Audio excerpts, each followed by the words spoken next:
Hallo allerseits, ich bin Peter Pernsteiner. Ich bin heute in Furtwangen beim MECOP.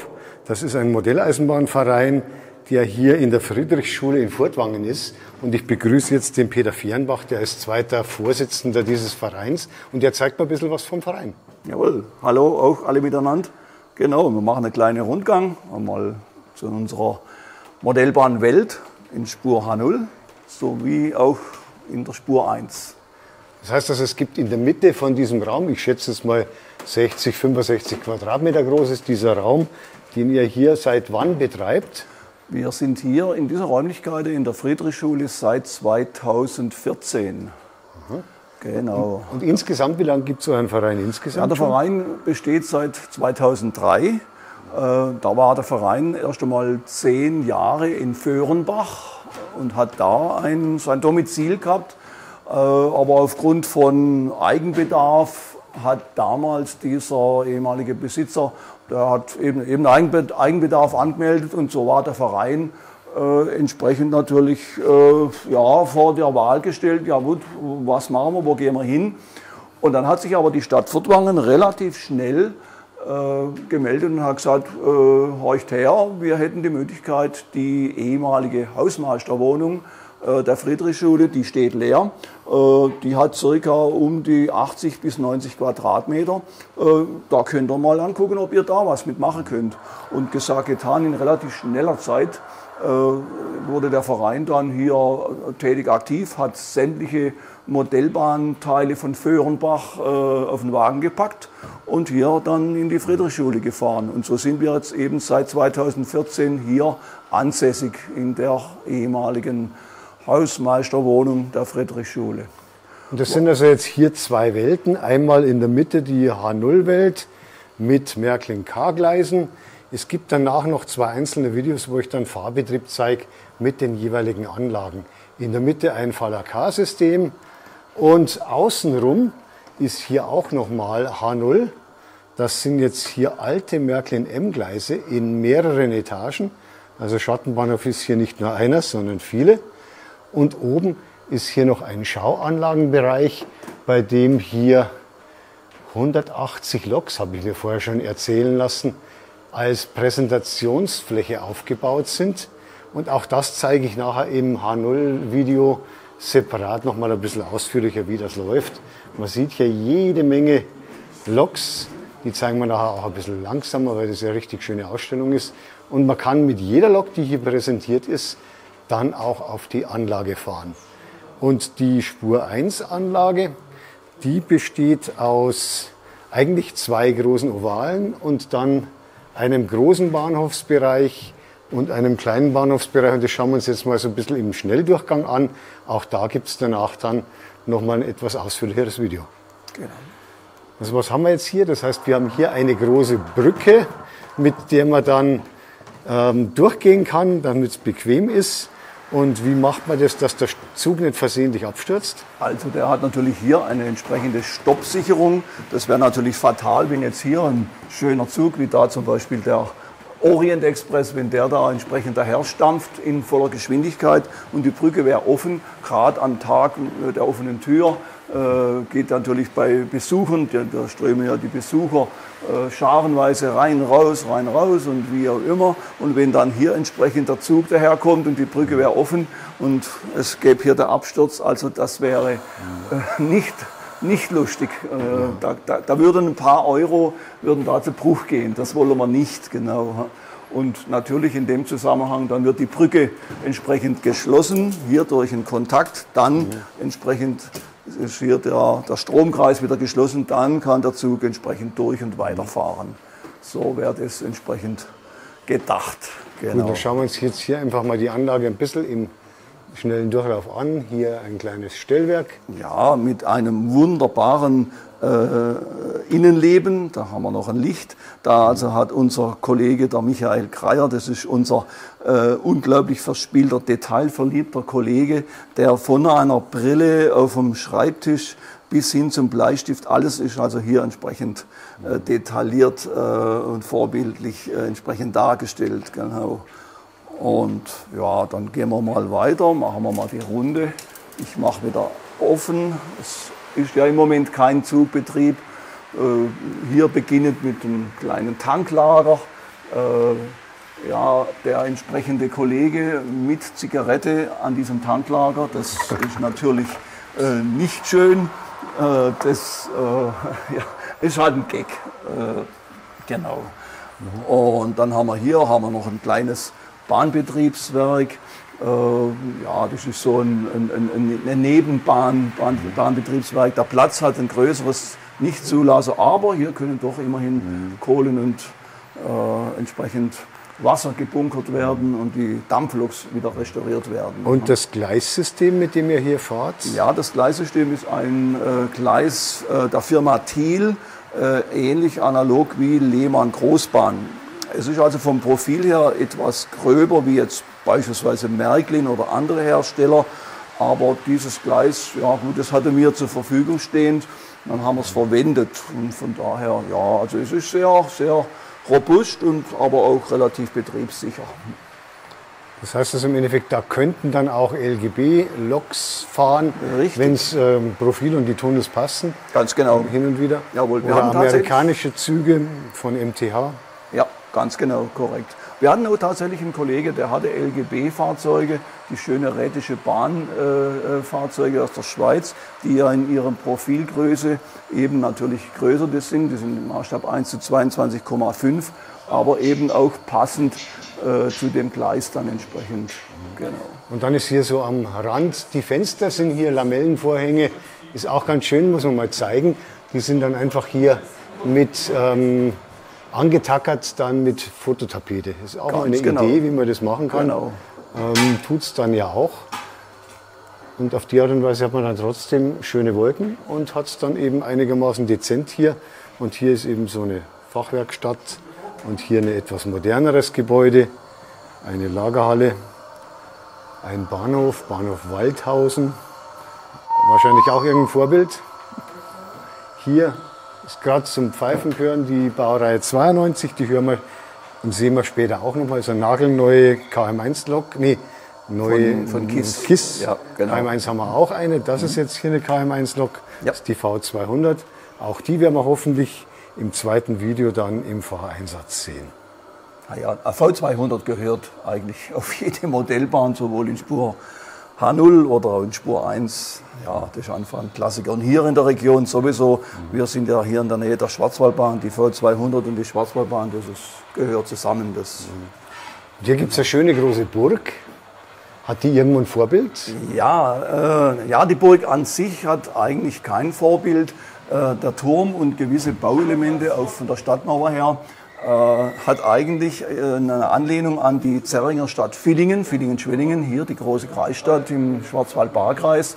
Und dieser Turm, ich bin mir jetzt selber auch nicht einmal ganz sicher, es ist glaube ich das Bickentor, der hat ein ehemaliger Mitarbeiter der Stadt Villingen-Schwenningen hat dieses Gebäude, also diese Burggebäude hat er gebaut und ja, der Kollege verstarb leider, aber seine Witfrau, die Witfrau, die hat uns dann, die kam auf uns zu, hat gesagt, könnt ihr die Burg verwenden? Und ja, es gab zwar im Moment mal vom Platz her die Überlegung, ja, wie bringen wir das dahin integriert?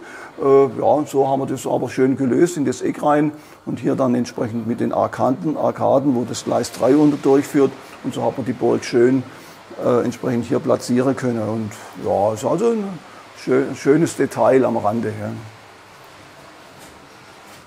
Oberhalb der Arkaden dann dieser vorhin schon mal erwähnte Ausstellungsbereich der H0-Anlage und unten eben die Arkaden mit allen 3 Gleisen, die dann danach auch mit dem Fahrbetrieb gezeigt werden. Ja, hier haben wir noch ein schönes Detail, also das ist zum Beispiel das Stellwerk original ehemals aus Triberg an der Schwarzwaldbahn. Das stand bis noch so etwa meines Wissens in die 2000er Jahre, wurde aber dann abgerissen, weil die Schwarzwaldbahn wird zentral von Karlsruhe aus gesteuert und die Stellwerke teilweise sind dann nicht mehr in Betrieb, also waren nicht mehr notwendig. Villingen-Schwenningen selber oben hat noch 2 Stellwerke, die noch tatsächlich als derzeit größte Hebelbetriebsstellwerke in Deutschland geführt werden, sollen schon seit Jahren umgestellt werden, auch auf Fernbetrieb, aber aber wie halt bei der Bahn derzeit alles ein bisschen länger dauert. Und man könnte noch einen Blick in das Stellwerk rein schmeißen, die Hebelbank nachgebildet, so wie das damals dann war. Da waren meistens 1, 2 Stellwerker tätig und ja, die haben sogar noch die Wohnung noch teilweise unter drin gehabt und so weiter. Das war halt eben früher so bei den früheren Stellwerken. Genau. Dann schließen wir wieder das Dach, dass es nicht reinregnet. Genau. Dann hier noch eine Bahnpost. Gute alte Telefonzelle. Genau, auch ein verschwundenes Relikt. Ja, ja, wir fahren hier, oder halt jetzt, wir sind ein bisschen Epochen. Ja, die Epoche ist immer so ein Thema. Gut, im Großen und Ganzen kann man sagen, wir fahren so Epoche 4, Epoche 5, so in dem Bereich. Genau. Ja. Gut, gefahren wird dann die Spur 1 Anlage mit einer Digitalzentrale von KM1, habe ich vorher schon gehört. Genau, identisch auch Uhlenbrock 2 Steuerung, aber eben auch von KM1, richtig, genau. Gut, dann hier zum Abschluss nochmal für die Runde jetzt hier noch ein kleiner Lagerschuppen, eine kleine Werkstatt oder nee, was ist Güterbahnhof ist das dann jetzt ja, wahrscheinlich, so wie es ausschaut. Die Modellbahnfachleute werden das Gebäude, denke ich, erkennen. Das ist eigentlich ein Gebäude, das man aus H0 von der Firma Faller kennt. Das hat unser auch Vereinskollege Michael Kreier dann entsprechend von eigentlich ursprünglich H0, hat er das natürlich dann entsprechend nachgebaut als 1:32, also das Spur 1 Modell. Sehr schön detailliert, mit allem drum und dran, vom Ölfass bis zum sonstigen Zeugs und Kisten und was halt so an so einem Lagerschuppen steht. Genau. Dann machen wir ein bisschen einen Orientierungslauf bei der H0-Anlage. Das ist jetzt ungefähr 3 Meter Durchmesser, 6 Meter Länge, tippe ich jetzt mal. Ja, das kommt ja dahin, richtig. Ja. Und die hat hier mit den Märklin K-Gleisen, die ist digitalisiert über eine Central Station 3 von Märklin und über eine Rockrail-Steuerung. Und auch da den Fahrbetrieb zeigen wir dann in einem separaten Video auch, weil das jetzt hier erstens den Rahmen des Videos sprengen würde, wo wir einen Überblick wollen. Und zweitens eben Fahrbetrieb, einfach schöner mal die Fahrzeuge zu sehen und zu hören sein sollten. Und dann schaue ich jetzt hier die Anlage mal ein bisschen genauer an. Auch hier gibt es eine Brücke zum Runterklappen, die dann, wenn der Fahrdienstleiter im Einsatz ist, runtergeklappt wird. Und dann sperrt er sich hier ein und dann kann er hier die Züge steuern. Und die Züge können außenrum weiterfahren. Ein kleines Betriebswerk mit einer Drehscheibe und einem kleinen dreiständigen Ringlokschuppen und einem ganz kleinen Lokschuppen, der noch da ist. Und auch hier dann Bekohlungsanlage. Ein großer 7-gleisiger Bahnhof. Dahinter das K-System werden wir hoffentlich auch nachher im Einsatz irgendwo ein Fahrzeug mal fahren sehen, das hier durch die Gegend fährt.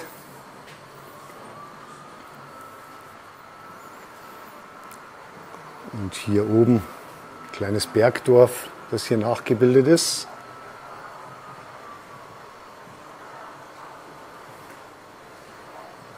Unser hier der Schwarzwaldbauernhof, der darf natürlich auf einer Modellbahnanlage hier im mittleren Schwarzwald darf nie fehlen. Ich denke, da bei allen Modellbahnanlagen hier in der Region findet man dieses Gebäude, diesen Schwarzwaldhof vor.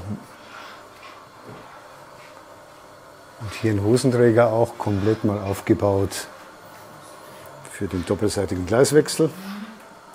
Eine langgezogene Talbrücke. Jetzt fährt hier das K-System. Auch das danach dann separat nochmal. Und hier auch nochmal ein kleines Kleinstadtfachwerk, irgendwo im Baden-Württembergischen wahrscheinlich beheimatet. Unter der Anlage hier ein Schattenbahnhof. mit einigen Zügen, die geparkt sind, die dann später im Einsatz vielleicht ein paar gezeigt werden können. Und ganz drunter geht es dann zu einer Gleiswindel. Die geht dann rüber zum anderen Bahnhof, aber das zeige ich auch jetzt später. Und jetzt schauen wir uns hier nochmal die Räumlichkeiten ein bisschen an, was ihr hier noch habt. Ich glaube, ihr habt hier noch eine Werkstatt. Jawohl, genau. Da machen wir dann jetzt entsprechend peu à peu eine kleine Führung durch unsere weiteren Räumlichkeiten. Und ihr trefft euch einmal in der Woche, oder? Ja, wir treffen uns Mittwochabends ab 18 Uhr, sind wir entsprechend vor Ort. Das heißt auch entsprechend offen für jedermann und jeder, der Interesse hat, der darf bei uns vorbeischauen. Und wenn irgendwelche modellbahnerischen Fragen sind, wir stehen da auch für jedermann, für jede Frau auch mit Rat und Tat zur Verfügung. Das wird auch öfters angenommen. Es gibt immer wieder mal Besuche, wo Leute kommen und sagen, hey, hört her, ich habe ein Problem mit einer Lokomotive, könnt ihr mir da helfen? Und das machen wir selbstverständlich mehr wie gerne. Genau, das Mittwochabends ab 18 Uhr sind wir hier da. Und ja, dann gehen wir mal noch weiter. Das bisschen Museum hier auch. Ja, genau, hier der Gang, das ist eben auch unser Museumswart, der Michael Greyer, der führt das, bisschen diese Museumsdinge. Das sind sehr interessante, schöne Dinge, alte Lokschilder. Zu jedem Detail gäbe es eine Geschichte. Also da machen wir auch gerade bei unserem Tag der offenen Tür am Anfang Dezember, wo wir meistens über ein Wochenende hier Tag der offenen Tür haben. Also die Besucher sind dann hier sehr angetan von diesen Details und wir erklären das auch. Gerade wie zum Beispiel hier haben wir einen Fahrkartenstempler von der Bregtalbahn. Das ist natürlich ja naheliegenderweise, weil die Furtwangen, gab ja bis 1972 die Bregtalbahn und so haben wir da einiges auch an Details aus der großen, weiten Welt der Eisenbahn in Original. Und deshalb heißt der Verein auch hier MECOB, Modelleisenbahnclub Oberes Bregtal. Genau. Und das ist die Bregtalbahn, die, ich habe vorher auch schon mal nachgelesen, 1893 eröffnet wurde, richtig, aber 1972 dann leider eingestellt wurde. Jawohl, es war, und das Kuriosum in dieser Geschichte, das muss man leider so immer anmerken, die Bregtalbahn von Donaueschingen nach Furtwangen mit einer Länge von 29 Kilometer war die Fahrstrecke. 1920, die Bahn war schon über Jahre, war die Bahn mehr oder weniger schon unrentabel. Der Güterverkehr ließ überall nach, in ganz Deutschland, das war Land auf Land ab, wurden die Bahnen eingestellt. Die Bregtalbahn selber war soweit betriebsfähig, bis angeblich also laut den Verantwortlichen damals von der Mittelbadischen Eisenbahngesellschaft, die sagten, in Bräunlingen, zwischen Bräunlingen und Wolderdingen im Bereich Bruggen, da wäre eine Brücke und die wäre sanierungsbedürftig. Da kann kein Zug drüber fahren mehr. Das ist also nicht mehr zu verantworten. Also der Betrieb wurde dahingehend dann eingestellt und war Ende. Kurioserweise, diese Brücke steht heute noch.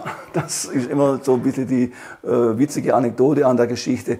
Aber man muss es ehrlich sagen, die Bregtalbahn selber war damals der Schülerverkehr, der Personenverkehr, der war geringfügig und es wurde immer weniger. Es war betrieblich nicht mehr rentabel. Und so wurde halt dann schlicht und ergreifend innerhalb von wenigen Wochen und Monaten wurde das Gleis demontiert. Heute, es gibt wieder einen Teil der Bregtalbahn von Donaueschingen bis Bräunlingen im Zuge des Ringzugverkehrs. Immerhin, also ein Stück weit ist sie wieder in Betrieb, aber natürlich nicht vergleichbar wie damals. Gut, dann haben wir jetzt hier einen schönen Überblick bekommen, auch ein bisschen was durch diese ehemalige Hausmeisterwohnung der Schule, der Friedrichsschule in Furtwangen. Eine Grundschule, Hauptschule, die hier seit vielen, vielen Jahren ist. Sind auch Räume, die noch schön hoch sind. Ja, die Friedrichsschule besteht seit 1900. Das ist also, ja, die steht noch so.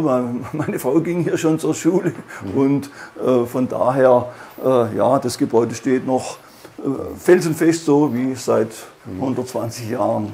Genau. Und vor dem Gebäude, also man kommt hier direkt vom Schulhausgang rein zur Ausstellung zum MECOB und jetzt sind wir hier, deshalb der große Hall wieder, im Schulgang, im Treppenhaus der Schule, der großen alten Schulräumlichkeiten. Und hier davor sieht man dann auch schon ein bisschen, das muss ich Licht zuschalten, damit man das sieht, dass es hier auch um Modelleisenbahn geht. Die Schule wird auch einbezogen in die Modelleisenbahn? Oh ja, genau. Wir führen schon seit Jahren eine sogenannte Schule-Verein-Kooperation durch. Das bedeutet, unser erster Vorsitzender sogar derzeit macht alle 14 Tage einen richtig gehenden Werkunterricht. Hier dürfen sich Mädchen und Buben dürfen sich im Alter, das geht glaube ich in der Schulklasse 2., 3. Klasse, geht es da los, die können sich da melden und sagen, habt ihr Interesse für einen Werkunterricht, speziell im Bereich Modellbau, Modellbahn. Und dann dürfen die Kinder, werden dann entsprechend an einem Mittwochnachmittag, also Mittwochnachmittag findet es statt, alle 14 Tage, da werden die Kinder in den Modellbau, in die Elektronik, in die mittlerweile immer mehr vorherrschende Digitaltechnik eingeführt. Sie bauen Module und die werden dann natürlich auch gerade an der Weihnachtsausstellung dann ausgestellt. Und ja, das kommt also sehr, sehr gut an. Natürlich auch von unserer Seite aus mit dem Hintergedanke, dass vielleicht der ein oder andere Jugendliche hier dann entsprechend, ja, mehr oder weniger im Verein vielleicht einmal anklopft und hängen bleibt. Aber man muss ehrlicherweise zugeben, dass das Interesse im Alter, wenn Sie mal so 13, 14, 15 Jahre, das ist ein Problem, Land auf Land ab, aber nicht nur bei den Modellbahnvereinen, das hat dann andere Interessen vorherrschen. Wie groß seid ihr insgesamt als Verein? Wie viele Mitglieder habt ihr? Als Verein Mitglieder haben wir derzeit um die 60 Mitglieder. Und davon sind ca. 10 bis 15 hier aktiv. Eben dann Mittwochabends im Modellbahnbau und in der Aktivität dann. Und einmal im Jahr dann auch eine Ausstellung, irgendwie Tag der offenen Tür. Und das wird dann angekündigt meistens im Rahmen des Tags der Modelleisenbahn. Oder eben einfach mal auf die Homepage schauen, die ich jetzt hier auch noch einmal einblende, damit der eine oder andere mal schauen kann, wenn er in der Gegend im Schwarzwald ist, dass er vielleicht auch mal beim MECOP vorbeischauen kann. Sehr ich bedanke gerne. mich jetzt hier für die erste Einführung, für den Rundgang zu dieser tollen Anlage, zu dieser Clubanlage in H0 und in Spur 1. Und als zweites gibt es dann noch 2 separate Videos, die ich dann separat demnächst irgendwann mal veröffentlicht werde, über den Fahrbetrieb der Anlagen. Ich bedanke mich beim Peter Fehrenbach. Sehr gerne.